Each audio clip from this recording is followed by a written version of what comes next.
Hello.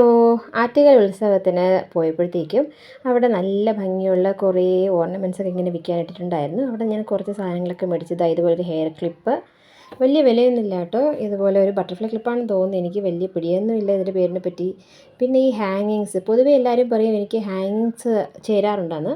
കുറച്ച് പേര് പറയാറുണ്ട് സ്റ്റഡ്സാണ് ചേരുന്നത്. പക്ഷേ എൻ്റെ അഭിപ്രായത്തിൽ ഹാങ്ങിങ്സാണ് കുറച്ചുകൂടി നല്ലതെന്ന് എനിക്ക് തോന്നുന്നു. കുറച്ചുകൂടി പ്രായമൊക്കെ തോന്നിക്കും, അതുകൊണ്ട് ഹാങ്ങിങ്സാണ് എനിക്കിഷ്ടം. പിന്നെ അതുപോലെ ഞാനിതാ ഒരു ദോശക്കല്ല് പോലൊരു കമ്മൽ മേടിച്ചു. കഴിഞ്ഞ ദിവസം ഞാനിത് സ്കൂളിൽ ഇട്ടുകൊണ്ട് പോയപ്പോഴത്തേക്കും നല്ലതാണെന്നൊക്കെ പറഞ്ഞായിരുന്നു. ഇത് രസമുണ്ടല്ലേ കാണാനായിട്ട്. ഇത് പൊതുവേ ഇങ്ങനെ ന്യൂട്രലായിട്ടുള്ള കമ്മലുകളാണ് ഞാൻ മേടിക്കാറ്. കാരണം എല്ലാ ഡ്രസ്സിനൊക്കെ ഇടാൻ പറ്റുന്ന രീതിയിൽ മാച്ചിങ്ങിനൊക്കെ ഇടാനൊക്കെ വലിയ ബുദ്ധിമുട്ടാണ്.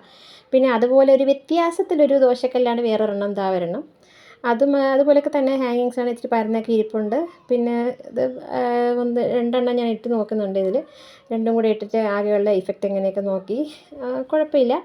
ഇതും ഈ ബ്ലാക്ക് ഡ്രസ്സിൻ്റെ കൂടെ ആഷ് ഡ്രസ്സിൻ്റെ കൂടെയൊക്കെ എല്ലാത്തിനും ഇടുന്ന രീതിയിലുള്ള ഒരെണ്ണമാണ് ഞാൻ സെലക്ട് ചെയ്തത്. അതായത് ഒരു ബട്ടർഫ്ലൈ ക്ലിപ്പ്, മുടി കെട്ടാൻ മടിയുള്ള ദിവസങ്ങളിൽ എല്ലാം കൂടെ വാരിക്കുട്ടി ഇടാനായിട്ട്. അതാ വേറൊരെണ്ണം. ഇതൊക്കെ വളരെ പൈസ കുറവാണ് കേട്ടോ. സാധാരണ ഫാൻസി കടകളിൽ നിന്ന് മേടിക്കുന്നതിനേക്കാളും അതായത് ഒരു വൈറ്റ് ഹാങ്ങിങ്സ്, അതുപോലെ തന്നെ ഒരു ന്യൂട്രലായിട്ടുള്ള ഒരു കമ്മൽ. നമുക്ക് ഒരുവിധം ലൈറ്റ് കളറായിട്ടുള്ള ഡ്രസ്സിനൊക്കെ നമുക്ക് ഇടാൻ പറ്റുന്ന രീതിയിലാണ് ഞാൻ ആ കമ്മലെടുത്തത്. അപ്പോൾ ഞാൻ അങ്ങനെ പോയപ്പോൾ നല്ല ഭംഗിയുള്ള മാലകൾ, നല്ല ലൈറ്റൊക്കെ ഇട്ട് എൻ്റെ ഹടാലങ്ങ് ആകർഷിച്ചു. ഞാൻ സാധാരണ അങ്ങനെ മാലകളൊന്നും മേടിക്കാറില്ല. ഞാനിപ്പോൾ ഇട്ടേക്കുന്ന താലിമാല പുറകോട്ട് തിരിച്ച് വെച്ചേക്കുക, അതിൻ്റെ വലിയൊരു താലിയൊക്കെയാണ് അതുകൊണ്ട്. അപ്പോൾ ആദ്യത്തേത് ആ ഗോൾഡൻ കളറുള്ളതായിരുന്നു. രണ്ടാമത്തേത് ഇതുപോലെ, ഇത് കണ്ടു കഴിഞ്ഞാൽ നല്ല വെയിറ്റൊക്കെ തോന്നും, പക്ഷേ ഭയങ്കര ലൈറ്റ് വെയിറ്റാണ്, മെറ്റലിൻ്റെ ഒന്നും അല്ല. ഈ ഒരെണ്ണം ഞാൻ സെറ്റ് സാരിയുടെ കൂടെയൊക്കെ ഇടാമെന്നും പറഞ്ഞുകൊണ്ടൊക്കെ ഹസ്ബൻഡിനെ പറഞ്ഞ് സോപ്പിടിച്ച് മേടിച്ചതാണ്. അതിൻ്റെ ലോക്കറ്റൊക്കെ കൊള്ളാമല്ലേ. 80 രൂപയുള്ളൂ ഈ മാലയ്ക്ക്. അപ്പോൾ സെറ്റ് സാരിക്കൊക്കെ ഇടാമെന്നൊക്കെ പറഞ്ഞിട്ടുള്ള രീതിയിൽ ഇത് ഒരു സാരിയുടെ കൂടെ ഇടാനായിട്ട് ഞാൻ ഒരെണ്ണം മേടിച്ചതാണ്. ഇങ്ങനെ മെറ്റലെന്ന് ലുക്കൊക്കെ ഉണ്ടെങ്കിലും പക്ഷേ വെയിറ്റ് കുറവാണ് കേട്ടോ. അപ്പോൾ അത് ഒരു 70 റുപ്പീസ് എങ്ങാണ്ടേ ഉള്ളൂ. 70 റുപ്പീസാണെന്ന് തോന്നുന്നു, എനിക്ക് വലിയ ഓർമ്മയില്ല കേട്ടോ.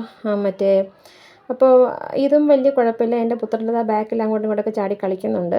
അപ്പോൾ ക്ഷേത്രത്തിൽ നിന്ന് വന്ന ഉടനെയാണ് ഞാൻ വീഡിയോ എടുത്തത്, പക്ഷേ എനിക്കിപ്പോഴാണ് ഇടാൻ പറ്റിയത്. അപ്പോൾ ഇതാ വേറൊരു മാല.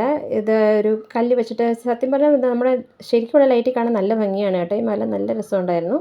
പിന്നെ എൻ്റെ മൊബൈലിൻ്റെ ക്വാളിറ്റിയുടെ ഒരു പ്രത്യേകത കാരണം അത്രയ്ക്കൊന്നും അറിയാൻ വയ്യ. പിന്നെ മാലയ്ക്ക് അതിന് ഹാങ്ങിങ്സ് ചേരത്തില്ല. പിന്നെ ഞാനൊരു കല്യാണത്തിന് ഈ മാല ഇട്ടു, വലിയ കുഴപ്പമില്ലാന്ന് തോന്നി എനിക്ക്. അന്ന് ഞാനൊരു സ്റ്റഡ് കമ്മലാണ് എടുത്തത്. ഈ മാല ഭയങ്കര ഫാൻസി ആകുമ്പം കമ്മൽ അത്ര ഫാൻസി ആവാതിരിക്കുന്നതാണ് നല്ലതെന്നാണ് എനിക്ക് തോന്നുന്നത്. ഇത് കണ്ടോ, ഇത് എവിടെ കണ്ടാലും എനിക്കൊരു നൊസ്റ്റാൾജിയാണ് കേട്ടോ. ഏത് കളർ പൊട്ട് വേണേൽ നമുക്കിടാം. അപ്പോൾ ഞാനിങ്ങനെ കാണിക്കാനായിട്ടൊന്ന് ട്രൈ ചെയ്തു. പക്ഷേ ലേശർ ഫിൽറ്ററൊക്കെ എൻ്റെ ഫോണിലുള്ളത് കാരണം ഫോണിൽ കാണാൻ പറ്റുന്നില്ല പൊട്ടിടുന്നത്. അതുപോലെ തന്നെ ക്യാമറ ഫോണിൽ നിന്നൊക്കെ സുന്ദരിക്കാട് ആര് പൊട്ട് തൊടുമെന്ന് പറഞ്ഞ പോലത്തെ അവസ്ഥയായിരുന്നു. ഇടാനും പറ്റിയില്ല, നേരെ കാണുന്നൊന്നുമില്ല. പക്ഷേ കൊള്ളാം കേട്ടോ. നമുക്ക് ശരിക്കും നല്ല സാരിയൊക്കെ ഉടുക്കുമ്പോഴത്തേക്കും അതിന് മാച്ചായിട്ട് വേണേ ഒരു ബ്ലാക്ക് പൊട്ടൊക്കെ ഇട്ട് അതിൻ്റെ താഴെ ഇതിൻ്റെ വെച്ചൊരു കുത്തു കൊടുത്താൽ മതി. അപ്പോൾ ഇത്രയൊക്കെ ഉള്ളൂ. Tata, bye bye.